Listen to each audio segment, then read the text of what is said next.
warahmatullahi wabarakatuh. Selamat siang, kami dari kelompok 6. Di sini kami akan berdiskusi tentang model pembelajaran blended learning, di mana tugas ini digunakan untuk memenuhi tugas dari mata kuliah desain pembelajaran di sekolah dasar dengan dosen pengampu Bapak Dr. Randes Syahrial, MED PhD, dan Ibu Silvina Novianti, SPD MPD. Adapun kelompok 6 terdiri dari Wardatul Fitri dengan NIM akhir 106, saya sendiri Nur Aini dengan NIM akhir 112, Tera Diesiliza dengan NIM akhir 127, Dele Angelina dengan NIM akhir 128, dan Irfan dengan NIM akhir 131.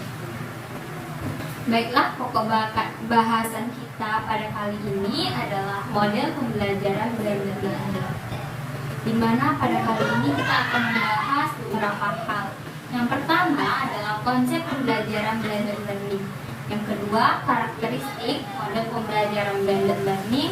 Yang ketiga, model-model pembelajaran blended learning. Yang keempat, menentukan rancangan model pembelajaran blended learning. Nah, kita perlu mengetahui terlebih dahulu apa sih itu blended learning. Kali ini akan disampaikan oleh Wardatul Fitri. Berdasarkan sumber yang telah saya dapatkan, konsep blended learning merupakan sebuah metode yang bisa diterapkan pula di perusahaan atau kepada orang yang sudah bekerja, yakni melalui pelatihan atau pengembangan kapasitas sumber daya manusia. Nah, di sini kita juga mengetahui bahwa menurut Sujadi tahun 2000 bahwa konsep pembelajaran blended learning adalah kombinasi pembelajaran secara tatap muka dengan pembelajaran secara online. Dalam pembelajaran blended learning terdapat perpaduan dari teknologi internet dengan bentuk pelatihan tradisional. Nah, konsep blended learning sendiri dapat terlihat jelas pada waktu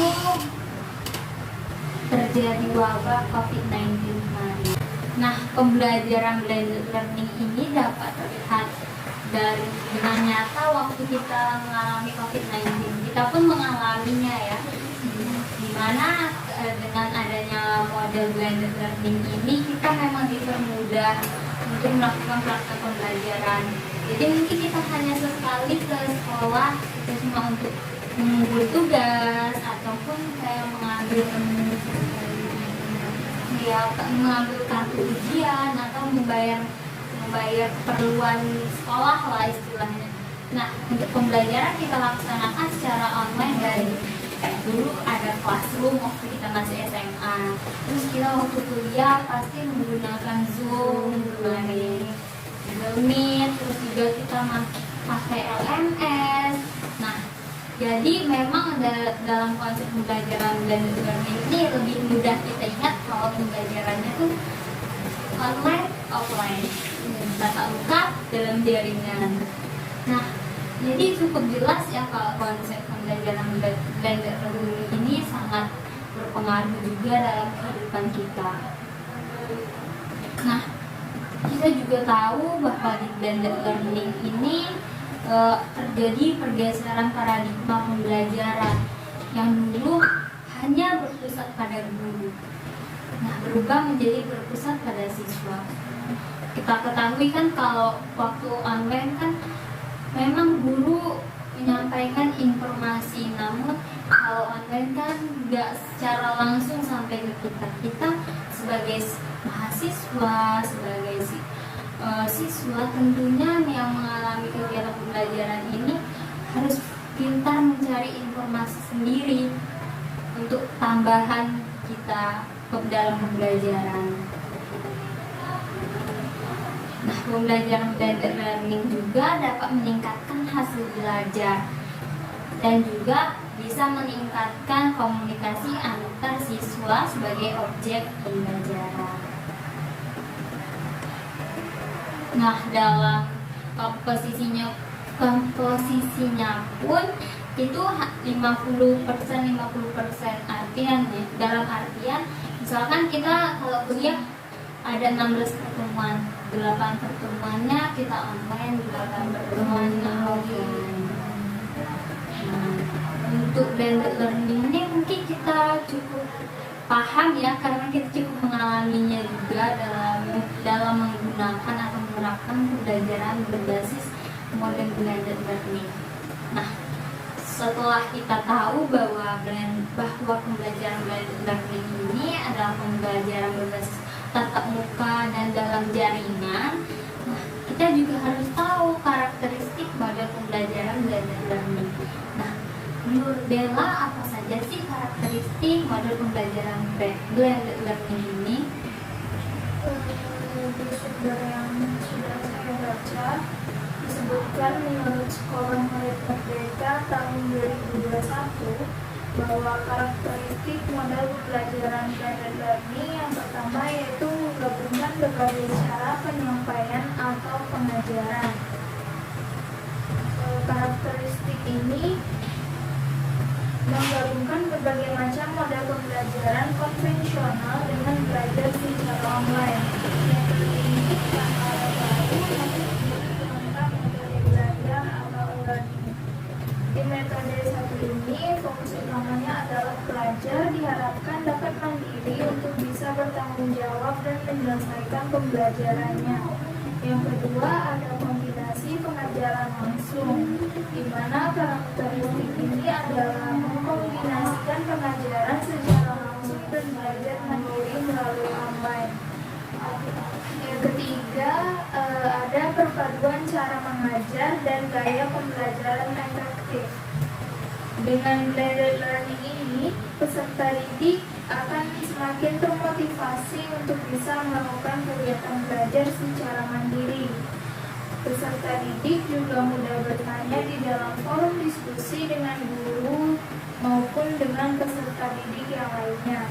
Terus yang terakhir, ada guru dan orang tua yang memiliki peran yang sama, di mana karakteristik ini menyebutkan bahwa blended learning menjadi pilihan terbaik untuk meningkatkan efektivitas dan efisiensi dalam belajar. Selain itu, daya tarik untuk berinteraksi di dalam lingkungan belajar yang beragam juga meningkat. Metode satu ini akan memberikan fasilitas belajar yang sensitif, terutama terhadap berbagai perbedaan karakter psikologis. Nah, kita ketahui ada 4 ya karakteristik metode blended learning ini. Nah, dari yang poin pertama, menggabungkan berbagai cara penyampaian atau pengajaran. Nah, dalam artian dalam metode blended learning ini kita bisa menggunakan model pembelajaran lain juga dalam pembelajaran ini. Misal kita bisa menggunakan dengan model pembelajaran problem based learning. Di sini mungkin kita menyampaikannya secara online. Nah, siswa nanti ada kegiatannya yang mereka lakukan secara berkelompok itu online atau tatap muka kan. Nah, jadi dalam hal ini ada 2 kombinasi, gurunya menyampaikan bagaimana proses atau kegiatan pembelajarannya dengan online, tapi siswa melaksanakan kegiatan pembelajarannya atau langsung gitu kerjasama dengan kelompoknya. Nah, yang kedua, kombinasi pengajaran langsung. Seperti dikatakan di awal tadi, di sini menggabungkan berbagai cara penyampaian. Tidak menutup kemungkinan dia menyampaikannya juga secara langsung, tapi penugasannya online. Jadi kalau masalah dia mau online atau offline itu sesuai kebutuhan lagi sih, tergantung dengan model tujuan pembelajarannya juga. Nah, ini juga dikatakan kalau cara pengajaran dan gaya pembelajaran efektif.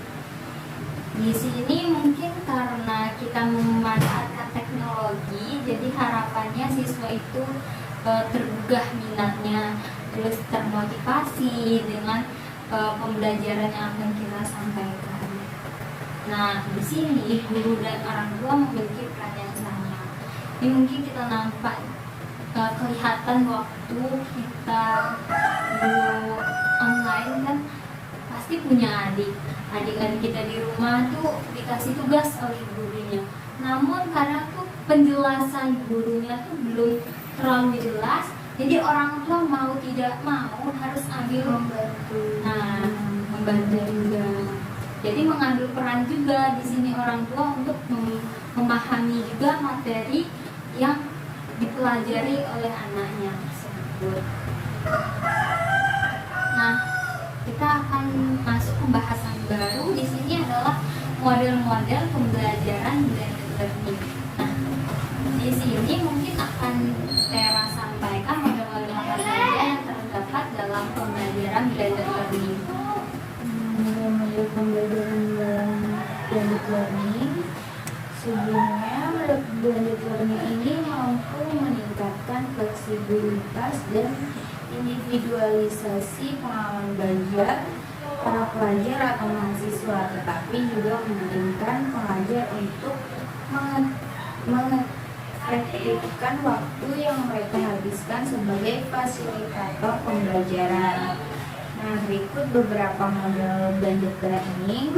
Ada 12 model. Yang pertama yaitu Station Rotation Blended Learning, yang merupakan penggabungan ketiga stasiun atau spot dalam 1 jam tatap muka dibagi menjadi 3. Yang kedua ada Lab Rotation Blended Learning, yaitu mirip dengan Station Rotation tadi, yang memungkinkan siswa mempunyai kesempatan untuk memutar stasiun melalui jadwal yang telah ditetapkan, namun dilakukan menggunakan laboratorium komputer khusus yang memungkinkan dilakukan pengaturan jadwal yang fleksibel dengan dosen. Nah, selanjutnya ada remote blended learning atau enriched virtual, yang berfokus pada siswa untuk menyelesaikan pembelajaran online. Yang selanjutnya, yang keempat yaitu flex blended learning, termasuk dalam jenis model blended learning di mana pembelajaran online adalah inti atau tulang punggung pembelajaran siswa, namun masih didukung oleh aktivitas pembelajaran offline. Nah, yang kelima ada the flipped classroom blended learning, yang merupakan versi yang paling banyak dikenal karena dimulai dari pembelajaran siswa yang dilakukan secara online di luar kelas atau di rumah dengan konten-konten yang sudah disediakan sebelumnya. Yang keenam ada individual rotation blended learning, yang memungkinkan siswa untuk memutar melalui stasiun-stasiun tetapi sesuai jadwal individu yang ditetapkan oleh dosen atau oleh algoritma perangkat lunak. Nah, yang ketujuh ada project based blended learning, yang dimana merupakan model pembelajaran yang menggunakan pembelajaran online maupun pembelajaran tatap muka dan kolaborasi untuk merancang, mengulang, dan menyelesaikan tugas pembelajaran berbasis proyek atau produk tertentu.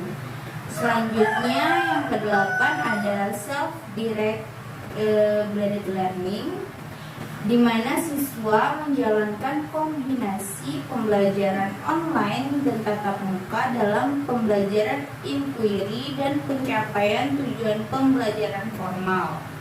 Yang kesembilan ada blended learning inside out, yang merupakan pembelajaran yang dirancang akan selesai atau berakhir di luar kelas dengan memadukan kelebihan-kelebihan tatap muka, fisik, dan digital.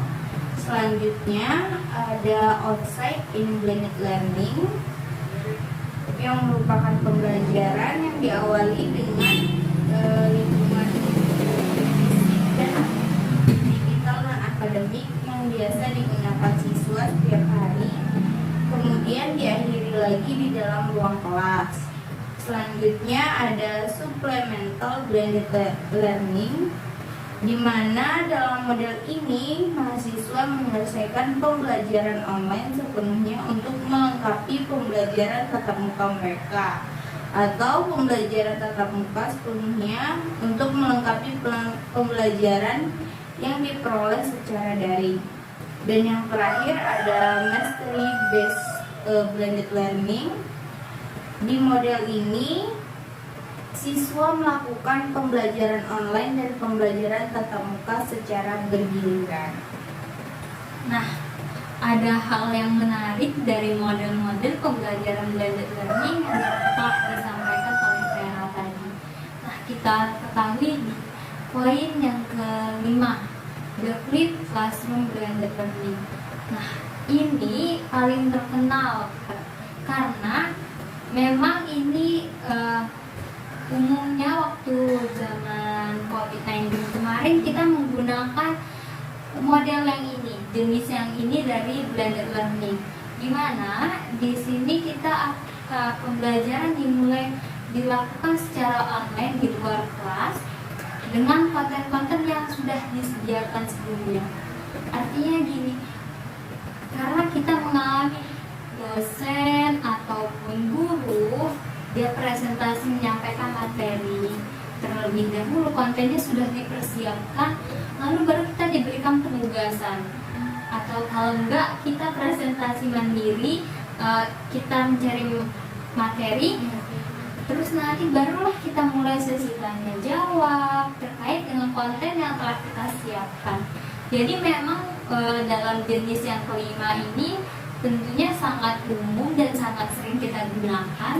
Walaupun sekarang nggak COVID-19 lagi, tapi kalau tidak ada halangan seperti ada misalkan ada dosennya ada keperluan di luar atau dianya sedang ada tugas gitu kan, nah kita masih sering digunakan masih menggunakan model atau model blended learning pada jenis flipped classroom.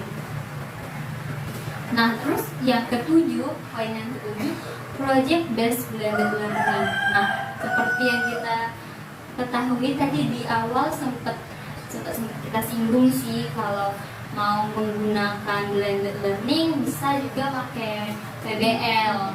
Nah, ternyata dalam blended learning ada juga jenis PBL, penggabungan PBL dan blended learning.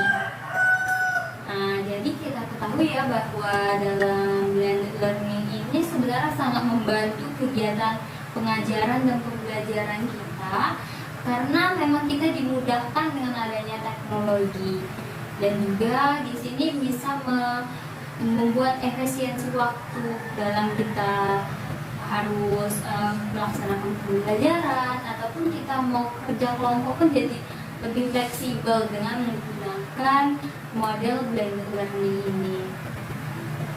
Nah, ternyata setelah kita mengetahui model-model apa saja dalam pembelajaran blended learning, kita harus tahu juga bagaimana cara menentukan rancangan model pembelajaran blended learning. Nah, pada kali ini kami sudah mengambil dari salah satu sumber tentang cara menentukan rancangan model pembelajaran blended learning yang kali ini akan disampaikan oleh Irfan. Baik, di sini ada persiapan yang dilaksanakan guru dengan membuat rancangan pelaksanaan pembelajaran atau biasa dikenal dengan RPP dengan model blended learning ini, di mana yang pertama ada identitas. Nah, di dalam identitas ini memuat nama sekolah, mata pelajaran, kelas atau semester, dan juga waktu. Misal nama sekolah SD Nusantara, mata pelajaran ilmu pengetahuan sosial, kelas 6 semester 2, waktu 2 kali 45 menit. Yang kedua ada standar kompetensi. Misalnya memahami gejala peristiwa di Indonesia dan sekitarnya. Selanjutnya kompetensi dasar.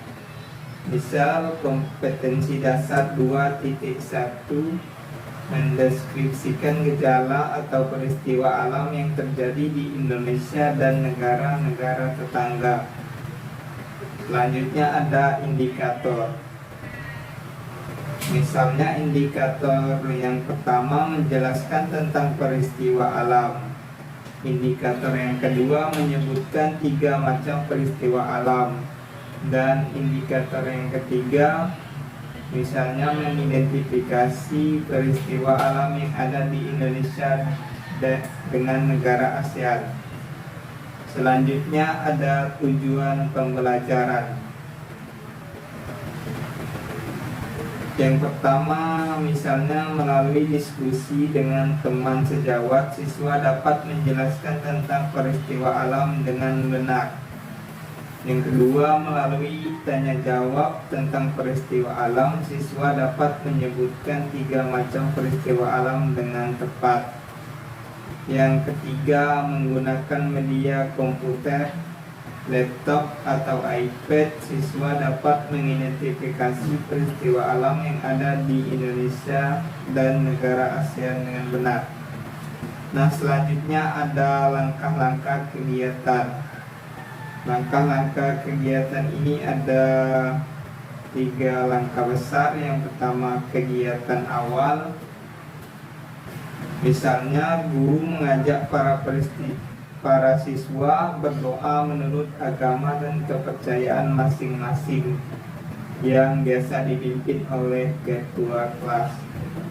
Selanjutnya, guru mengajak para siswa mengingat kembali pembelajaran materi IPS yang pernah dipelajari minggu atau pertemuan sebelumnya. Dan selanjutnya, guru mengadakan apersepsi dengan mengadakan tanya jawab tentang materi yang akan dipelajari. Nah, kegiatan selanjutnya adalah kegiatan inti. Misalnya SUMI. Guru membentuk kelompok belajar menjadi 4 ataupun 5 kelompok. Guru memerintahkan kepada siswa menghidupkan laptop dan mengklik Google atau internet untuk mengakses peristiwa alam, mencari tentang gejala-gejala alam, kemudian menuliskan dalam buku hasil temuan dan penguatan para siswa. Selanjutnya ada Let Me, di mana guru dan siswa membahas tentang materi-materi yang dicari di internet tadi, seperti materi gejala alam yang telah diperoleh. Selanjutnya ada Check Me, di mana guru mengevaluasi hasil temuan yang dicatat oleh para siswa tadi tentang alam dan menerima tanggapan dari para siswa. Selanjutnya ada support, di mana guru memberi bimbingan secara individu bagi siswa yang belum terampil menggunakan laptop dan dalam mencatat atau membuat laporan tentang gejala alam. Selanjutnya ada Watch Me, di mana guru memberikan saran dan petunjuk dalam membuka situs tentang gejala alam dan membuat laporan atau catatan hasil mengakses materi pembelajaran melalui internet tadi. Dan yang terakhir ada Connect, di mana guru memberi bimbingan dan training sebagai penguatan dalam mengakses internet melalui Google, Gmail maupun YouTube. Dan ada juga kegiatan penutup. Misalnya guru memberikan kesempatan bertanya kepada siswa mengenai hal-hal yang belum dipahami oleh siswa. dan guru memberikan evaluasi kinerja siswa dalam penerapan blended learning ini.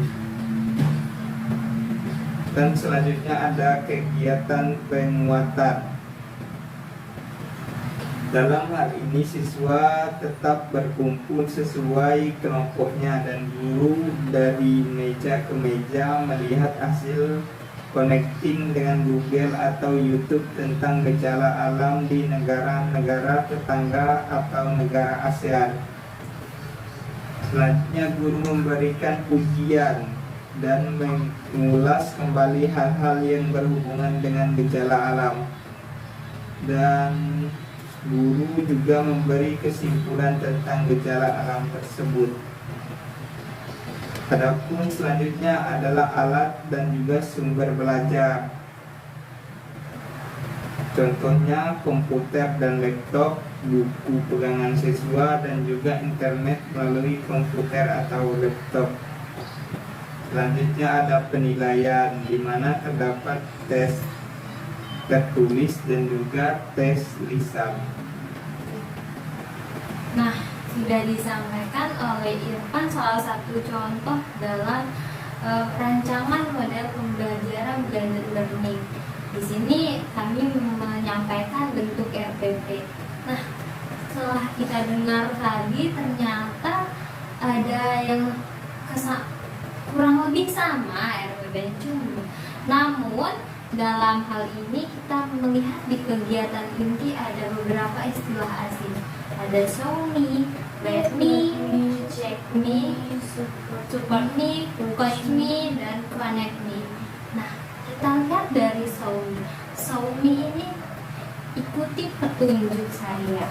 Di sini guru awalnya membagi kelompok pada kegiatan ini, lalu diarahkanlah siswa itu mengakses internet, mencari pokok dari pembahasan atau masalah yang dibahas kali ini. Setelah mereka mencari, learning ini bertujuan untuk ayo kita bahas, ayo kita kupas masalah yang sudah kita cari tadi. Apa saja yang terjadi, apa saja yang didapat di dalam internet tadi. Lalu siswa ayolah telaah peristiwa itu, materi itu, ayo kita telaah supaya kita harapannya siswa dapat berkembang daya pemikirannya sesuai dengan daya serap yang mereka miliki. Sudah mereka menelaah, guru cek nih di sini, guru mengevaluasi hasil, guru memeriksa hasil dari temuan apa yang sudah mereka tulis, apa yang sudah dicatat, apa yang sudah mereka dapatkan dari sumber-sumber yang berbagai macam di internet tadi. Setelah guru melihat apa saja yang mereka dapat, guru memberikan bimbingan, guru memberikan support pada siswanya. Jadi di sini setelah memeriksa, guru tidak langsung menyampaikan hasil, namun diberikan dulu dukungan kepada siswa atas hasil belajarnya. Nah, ya diapresiasi. Nah, lalu baru kita konsumsi di sini, guru memberikan saran dan petunjuk dalam mengakses sesuatu. Nah, berarti setelah dia mengevaluasi, dia mensupport dulu, baru dia mengarahkan dan memberitahu sebenarnya yang harusnya kalian dapatkan itu ini yang guru harapkan. Namun alhamdulillahnya kalau kita bersyukur kalau siswa itu sudah mencapai apa yang kita harapkan. Namun kalau belum diarahkan lagi di coach me ini. Nah, selanjutnya yang terakhir connect me. Di sini guru memberikan penguatan, lebih ke penguatan dan penggabungan dari masalah. Mungkin kayak kalau SD kan operasional konkret, jadi harus kita tampilkan secara nyata masalahnya. Nah, jadi di sini guru harus bisa mengaitkan masalah tadi ke kehidupan kita secara nyata. Walaupun tadi kan kita maksud di internet itu mungkin masih terlalu umum. Coba kita ambil masalah yang lokal, karena di internet kan bisa masalah global masih. Jadi kita ambil yang kayak di sekitar kita. Kayak seperti di sini tadi peristiwa alam. Nah di sini yang sering kita alami peristiwa alamnya mungkin kayak kebanjiran. Nah itu kan memang masih sering kan terjadi di sini. Nah kita mengaitkannya ke situ karena anak tuh udah melihat secara nyata. Nah itu dalam pembelajaran ini kurang lebih model pembelajarannya sama seperti yang atau RPP-nya rancangannya sama seperti yang sering kita lihat. Namun pembedaannya dalam kegiatan inti menggunakan kata kunci tersendiri. Nah, ternyata konsep blended learning ini kurang lebihnya sudah kita alami dan tentunya sudah kita kuasai sendiri ya dalam kehidupan sehari-hari. Dan ternyata kita juga sudah membahas semua materi yang harusnya kita bahas di minggu ini dan sudah selesai pembahasan kita. Dan saya rasa mungkin untuk konsep pembelajaran blended learning ini sangat mudah kita pahami karena kita sudah pernah mengalaminya. Jadi untuk diskusi kita mungkin bisa kita cukupkan sampai di sini dulu. Nah, jadi kami dari kelompok 6 mohon maaf apabila ada kesalahan kata baik disengaja atau tidak disengaja. Kami dari kelompok 6 mengakhiri diskusi kali ini dengan ucapan wassalamualaikum warahmatullahi wabarakatuh.